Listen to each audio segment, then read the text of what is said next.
Bismillahirrahmanirrahim. Assalamualaikum warahmatullahi wabarakatuh. Alhamdulillah, alhamdulillahilladzi bi ni'matihi tatimmus shalihat. Asyhadu an la ilaha illallah wahdahu la syarikalah wa asyhadu anna Muhammadan abduhu wa rasuluh. Allahumma salli wa sallim wa barik ala nabiyyina wa maulana Muhammadin wa ala alihi wa sahbihi wa man tabi'ahum bi ihsanin ila yaumiddin. Rabbi shrah li sadri wa yassir li amri wahlul 'uqdatam min lisani yafqahu qawli. Para jamaah yang dimuliakan Allah Subhanahu wa taala, puji syukur senantiasa kita panjatkan kepada Allah Subhanahu wa taala atas segala nikmat yang telah Allah limpahkan untuk kita semua. Termasuk pada sore hari ini hujan turun di saat kita dahaga, di saat kita menanti waktu berbuka puasa. Dan semoga hujan ini menjadikan keberkahan bagi kita semua. Amin ya rabbal alamin. Patut kita syukuri nikmat iman, nikmat Islam yang masih kokoh di dalam diri kita, yang masih kuat, teguh di dalam sanubari kita, dan semoga Allah berikan keistiqomahan iman dan Islam di dalam diri kita ini hingga akhir hayat kita kelak. Salawat dan salam senantiasa kita sampaikan kepada qudwah hasanah, teladan yang paling utama beliau baginda Nabi Muhammad sallallahu alaihi wasallam, kepada keluarga beliau, para sahabatnya, dan kita semua sebagai umatnya. Semoga dapat senantiasa meneladani, mencontoh apa yang telah beliau ajarkan untuk kita semua, dan itulah jalan kebajikan, jalan keselamatan, baik saat kita hidup di dunia ini maupun kelak di akhirat. Jamaah yang dimuliakan Allah Subhanahu wa taala, pada sore hari ini kami akan menyampaikan salah satu surat yang familiar di antara kita, yaitu salah satu surat Al-Mu'awwidhatain, atau surat-surat pelindung yang biasa digunakan untuk melindungi diri kita dari hal-hal yang tidak diinginkan, yaitu surat An-Nas.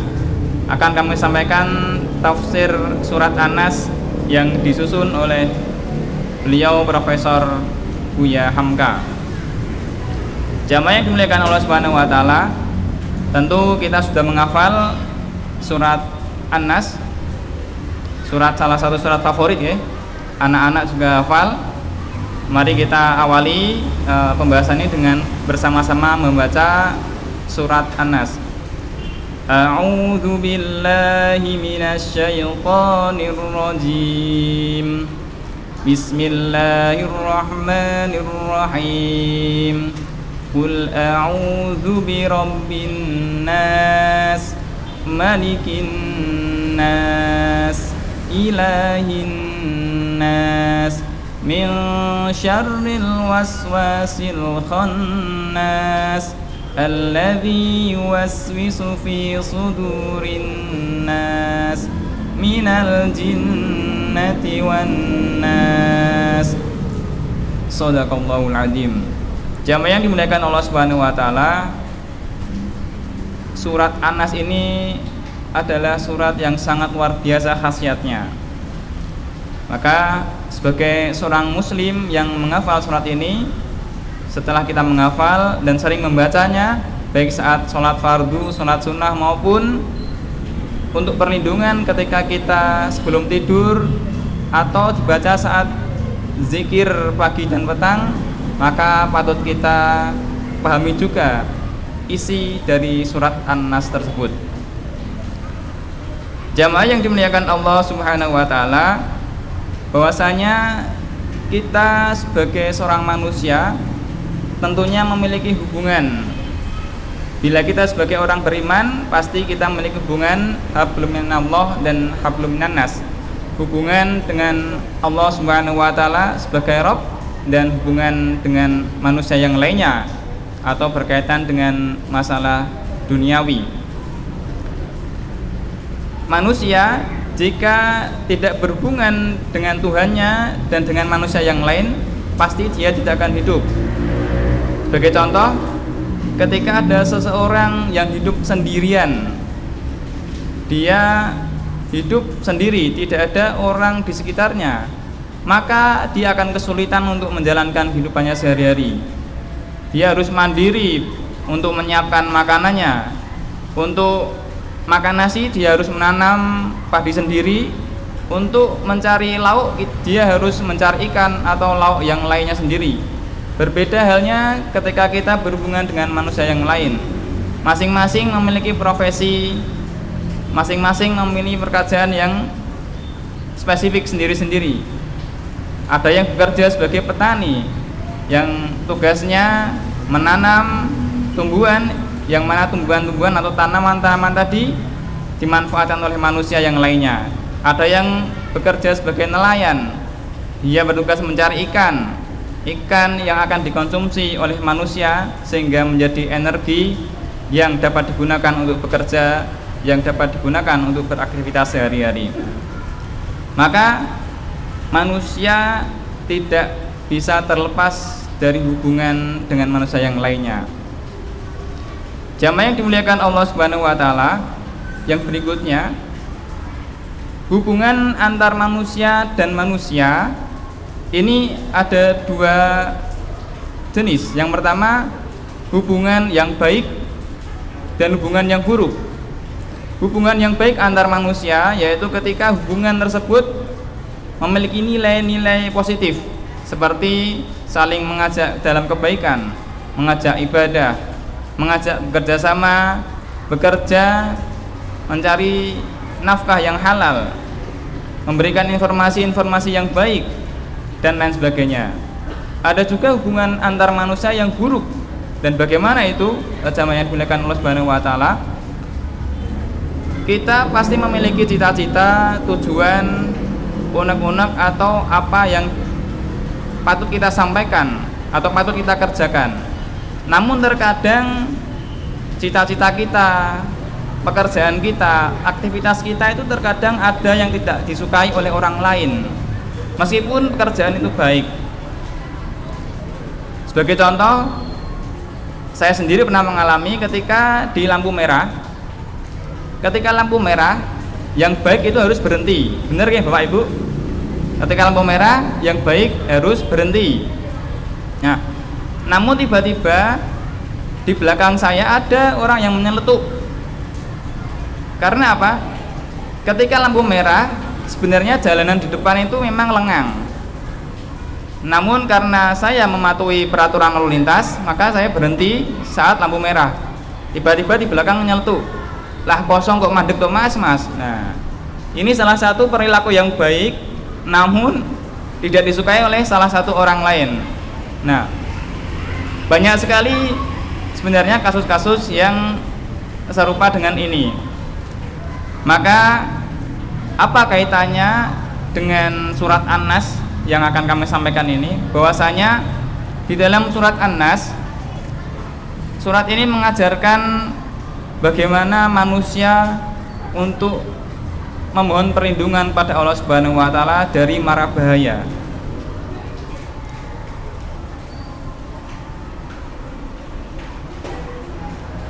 Jamaah yang dimuliakan Allah Subhanahu wa taala, Allah sebagai Sang Khalik tentunya menciptakan manusia,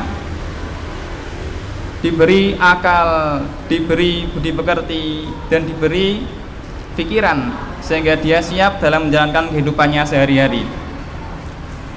Kita awali di surat An-Nas ayat yang pertama, yaitu katakanlah aku berlindung dengan pemelihara manusia, penguasa manusia, pemelihara manusia, Malikin Nas, Tuhan bagi manusia. Dijelaskan di dalam tafsir Al-Azhar bahwasanya Allah Subhanahu wa taala adalah Rabbun Nas, pemelihara manusia, Malikin Nas. Malikin Nas yaitu penguasa manusia, yang menguasai manusia, dan Ilahin Nas, Tuhan bagi manusia. Allah Rabbun Malikun Ilahi. Allah yang menciptakan manusia, tadi kami jelaskan di awal, memberikan akal, budi pekerti, pikiran dan lain sebagainya untuk mempersiapkan kehidupannya bertemu dengan manusia-manusia yang lainnya. Berbeda dengan hewan. Hewan tidak memiliki akal, adanya hanya nafsu. Maka ketika saat bulan puasa ini kita diberikan akal pikiran bahwasanya orang yang berpuasa itu menahan imsak, menahan dari apa-apa yang membatalkan puasa, makan, minum, berhubungan dan lain-lainnya yang membatalkan puasa, dari terbit fajar sampai terbenam matahari. Kalau memiliki akal dan kita sadar, maka ketika ada makanan yang terhidang di antara kita, kita tidak akan meminumnya karena kita memiliki iman dan akal pikiran. Berbeda halnya dengan hewan. Ketika kita menghidangkan persiapan berbuka puasa ikan, kita hidangkan di antara kita di sini, tiba-tiba ada kucing lewat, pasti kucingnya akan menerkam ikan tersebut karena dia tidak memiliki iman dan akal pikiran. Maka inilah perbedaan antara manusia dengan hewan. Dan manusia diberi akal pikiran oleh Allah Subhanahu wa taala, yaitu untuk memberikan bekal kehidupan di dunia ini. Maka manusia bisa merencanakan dulu ketika akan berbuat sesuatu, dia memikirkan apakah pekerjaan, perilaku yang dia kerjakan itu baik atau tidak, menyakiti orang lain atau tidak, bermanfaat atau tidak. Jamaah yang dimuliakan Allah Subhanahu wa taala, berikutnya setelah memberi akal pikiran, Allah sebagai pemelihara manusia tidak membiarkan begitu saja. Namun Allah Subhanahu wa taala juga mempersiapkan apa-apa yang dibutuhkan oleh manusia. Di dalam surat Al-Qiyamah ayat 36 Allah berfirman, "Ayahsabul insanu ayyutraka suda." Apakah menyangka manusia itu bahwa ia akan dibiarkan saja hidup terlunta-lunta? Tuhan atau Allah Subhanahu wa taala adalah Rabbun Nas, pemelihara bagi manusia. Maka tidak dibiarkan terlantar, dipelihara olehnya. Dipelihara apa? Lahir batinnya. Dipelihara apa? Jasmani ruhaninya. Dipelihara apa? Makanan dan minumannya. Termasuk Allah Subhanahu wa taala juga menciptakan kita dengan organ-organ tubuh yang penting untuk kita hidup di dunia ini. Kita diberikan jantung, diberikan paru-paru, hati dan lain sebagainya untuk menopang kehidupan kita sehingga kita bisa hidup normal, beraktivitas, bekerja, beribadah dengan sebaik-baik mungkin.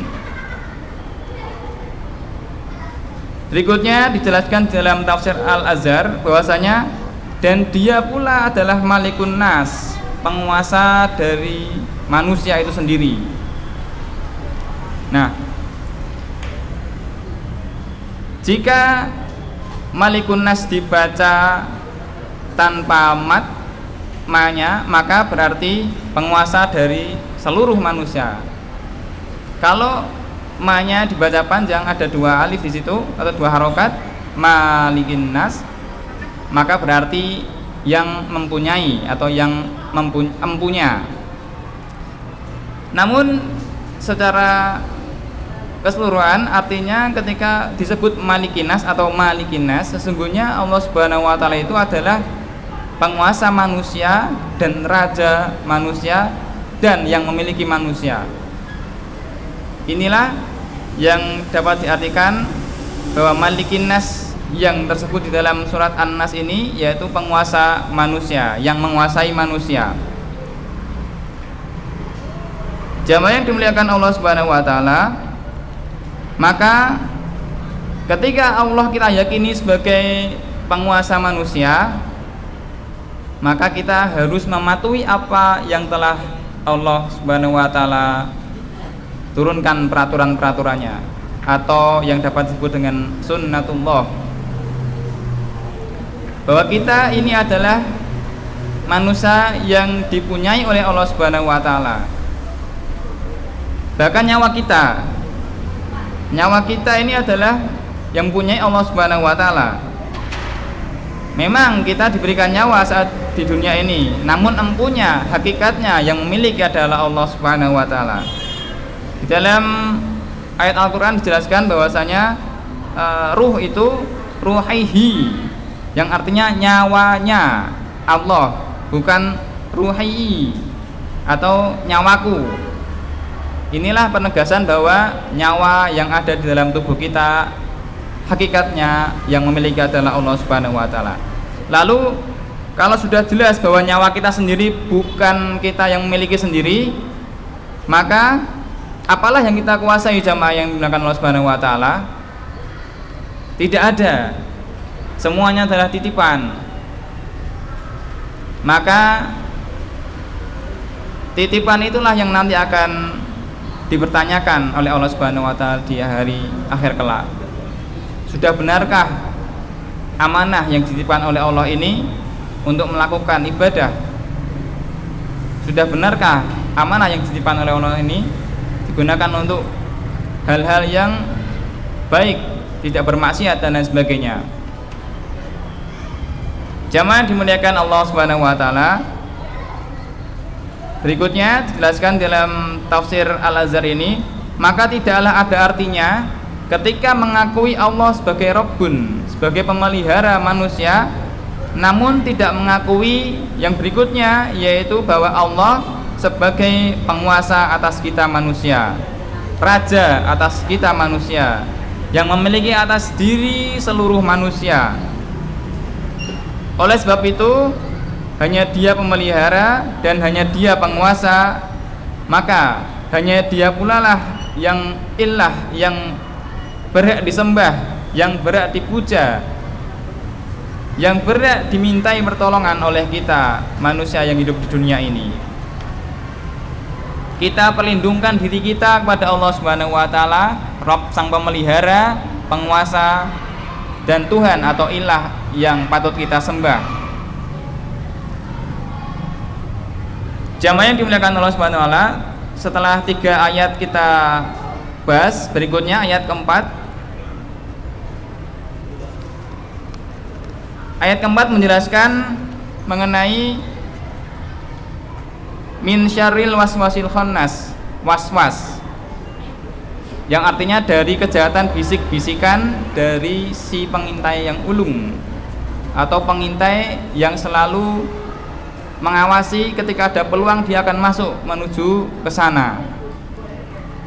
Dijelaskan dalam tafsir di sini, yaitu bisikan-bisikan yang selalu mengintai kalau ada peluang, kalau ada kesempatan, yang selalu menunggu ketika kita dalam kondisi yang lengah. Maka saat kita terlengah, saat kita dalam kondisi lengah imannya, maka bisikan-bisikan yang tadi dijelaskan di dalam ayat keempat ini, dia akan masuk memengaruhi diri kita. Lalu yang berikutnya, yang ayat kelima, yang artinya yang membisikkan di dalam dada manusia.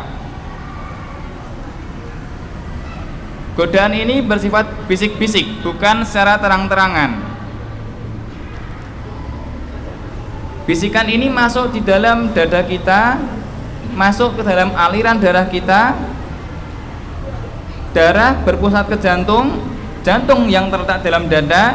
Maka dengan tidak disadari, bisikan yang masuk melalui jantung tadi, yang dibalik benteng dada itu, dengan tidak disadari, maka terpengaruhlah kita atas bisikan-bisikan tersebut. Contohnya ketika kita sudah berniat untuk melaksanakan sholat wajib berjamaah di masjid, tiba-tiba ada bisikan bisikan yang mendorong kita untuk mengabaikan panggilan azan untuk sholat berjamaah di masjid. Nanti saja, masih ada tayangan sepak bola yang bagus, eman-eman. Pertandingan ini hanya sekali, besok sudah selesai dan lain sebagainya. Nah, inilah bisikan-bisikan yang halus yang dapat mengurungkan niat-niat baik kita, niat ibadah kita. Termasuk bisikan-bisikan yang lain. Mungkin ketika saat berselancar di dalam handphone kita, terkadang ada konten-konten yang tidak pantas yang berseliweran di situ. Kalau iman kita goyah, tidak kuat, lengah, seperti tadi yang kami sampaikan, maka kita akan tergoda untuk membuka konten-konten yang tidak baik tersebut.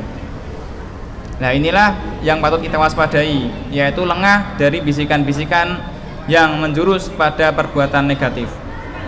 Saya pernah diberikan nasihat oleh kiai saya bahwasanya setan itu memang sangat luar biasa sekali menggodanya, Bapak Ibu. Jadi kalau kita lengah, pasti kita akan terserang oleh dia. Tipsnya bagaimana? Begini, nek setan ngajak ngulon, ngetano. Kalau setan ngajak ke timur, ke baratnya, ke barato. Nek setan yang ngejak cetil atau pelit, lo mau, dir mau. Artinya apa?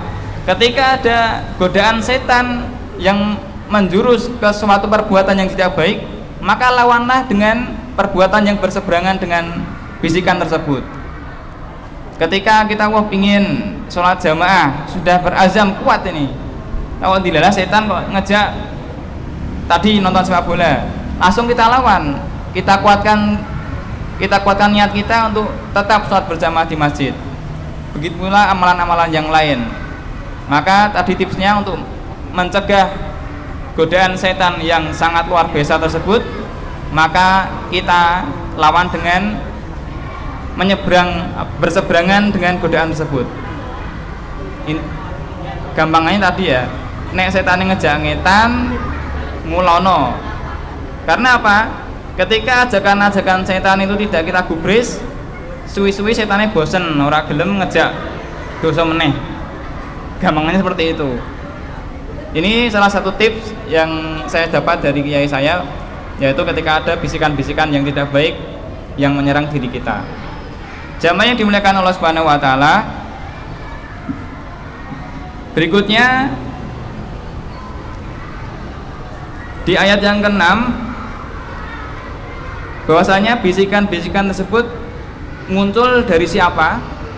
Minal jinnati wan nas, dari jin dan dari manusia. Ada yang halus, yaitu dari bisikan jin, ada yang kasar, yaitu dari manusia. Di dalam tafsir Ustazul Imam Saif Muhammad Abduh pernah menjelaskan bahwasanya yang membisik-bisikan rasa was-was ke dalam hati manusia itu ada dua macam. Yang pertama yaitu yang disebut jin, yaitu apa? Makhluk yang tak kasat mata dan tidak diketahui mana bentuknya, tetapi terasa bagaimana ketika jin tersebut atau setan tersebut membisik-bisikan ke dalam sanubari hati kita. Dan yang kedua yaitu perayu yang kasar. Siapa dia? Yaitu manusia, orang yang mengajak, mendorong untuk melakukan perbuatan-perbuatan kemaksiatan. Yang terakhir, Imam Al-Ghazali pernah memberikan nasihat pada kita semua. Saya bacakan bahwasanya apabila kita membaca a'udzubillahi minasyaitonirrajim, maka hendaklah kita ingat bahwa musuh besar kita adalah setan. Setan yang selalu mengintai, selalu mengintip, selalu menargetkan kita. Dan jika kita lengah, niscaya kita akan dipalingkan olehnya. Karena apa? Asal mula dari godaan setan tersebut karena hasad dengkinya kepada kita. kita bermunajat kepada Allah Subhanahu wa taala, setan hasad, dengki.